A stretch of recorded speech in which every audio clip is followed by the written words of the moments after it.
pamasahe. Ha? Kano ka, Ben? Ben, dami pera. Makayos ka nga. Uy, sa Pilipinas yun, oy. Wala akong pera. Saglit lang, wala pa nga akong load, oh. Message ko pa yung amo ko. Tingnan mo. Ano? Ano ba yan? Nakaka-stress na talaga dun sa Pinas. Bakit naman? Kakapadala ko lang last week ng 15,000. So, tapos ito na naman. Nag-iingat naman. Sino yun? Yung anak ko. Anak mo? Oo. Bakit? Ba't nangihingi? Anong...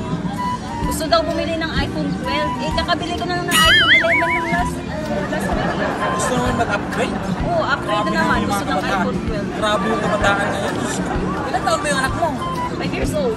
5 years old lang? iPhone 12 ang kailangan gusto? Oo. Ay, Diyos ko naman. Diyos ko po, wala yan sa anak ko. Diyos ko naman. Bakit? Nung isang araw lang, nagpadala ako ng, Diyos ko po, 100,000 pinadala ko. Dahil ubos na. Diyos ko po, ang gusto naman ang gusto iPhone 13. Magkano yung iPhone 13? Diyos ko. Bilis na ubos. Gusto magpabili ng motor. Ay, Diyos ko naman. Grabe. Ilan taon yung anak mo? Sobrang stress. Ha? Ilan taon yung anak mo?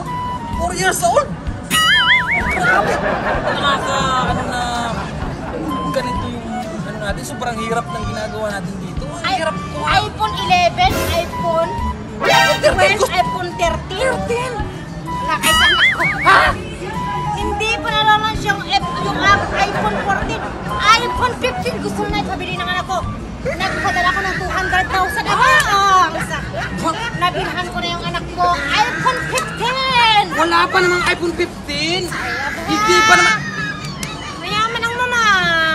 Ay, may connection ka. Ay, mayaman ang mama.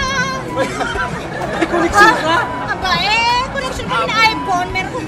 Baka ninong mo si Steve Jobs. Aba, hindi naman. Talagang close na. Ay, close na. Pero makapadala ko lang talaga ng 200,000. iPhone 15 na. At ko sa kanya, ako na nang nagsabi. Ilan taon niya? Ay, yung anak ko, 8 years old. 8 years old? 8 years old anak ko. Eh, sabi ko para sa kanya, tinatanong ko kung pwede pa ba yung cellphone niya. Eh, sabi ko, okay pa daw, sabi niya. Pero sabi ko, iPhone 13 kasi yun. Grabe ako. Yung anak ko, 10 na yung cellphone niya. Kaso ang gusto talaga niya, iPhone 13. Ako rin talaga. Ang dami niya, kumpleto na. Meron ng Huawei, meron ng Vivo. Ay, gano'n? Lahat ng brand. Meron. Ako talaga, puros iPhone lang yung anak ko. iPhone. Talaga iPhone lang talaga yun. Pinapadala ko sa kanya yun. Sabi ko, bumili ka ng iPhone. Kasi nga, iPhone 13 pa lang. So, yan po. Sabi ko, wag mo na hintayin yung iPhone 14. iPhone 15 na tayo. Oo, diretso na tayo. Wag iPhone 15 na tayo. Ay, Kasi, mayaman. Abroad. Abroad eh. Abroad tayo. Tarong ka, Isus. Kaya, Isus. Kaya nga sabi ko. Abroad eh. Ano ba? Abroad tayo. Ano ba ginagawa natin dito? Nagkukuskus ka naman ng CR eh. Ay, alam ka. Dali-dali. Nagkukuskus ka lang ng CR na Ay, ganyan. simple lang. Pero agad. Kaya nga ako papadala ko lang ng 200,000. Yan. Ganyan yung anak ko. Bakit yung anak mo? Lagi rin ako nagpapadala. Ang gusto naman Jollibee. Ayaw gusto yung mga Jollibee. Ano gusto ng anak mo? Gusto niya yung sa mga Ayun ang latest mga eh. Kenny Rogers, mga talagang mamahaling restaurant. Gusto niya. Kaya nagagastos ang anak mo? Minsan mga umaabot ng mga 50,000 mga ganun eh. Oh, mura. Ganun din yung mga anak ko dyan. Jamming din sila pag minsan pag birthday parties, ganyan. Kahit hindi niya birthday. Ay, sabihin niya birthday. O, sabihin niya birthday ng classmate niya. Aba, siya na rin naghahanda niya. Talagang ililibre. Ganyan talaga. Hindi, ganyan Sabihin niya, talaga. Kasi abroad yung nanay. siyempre ako ng nanay. Ano ko ba trabaho ko dito? Nagkukuskus lang. Okay nga, siyempre. Magkano ba sahod mo? Ano lang, minimum lang. Ikaw, magkano sa Ano yung may tulong? 4,000 sa salary lang. Sa'yo, magkano? Uwi na ako. Ha?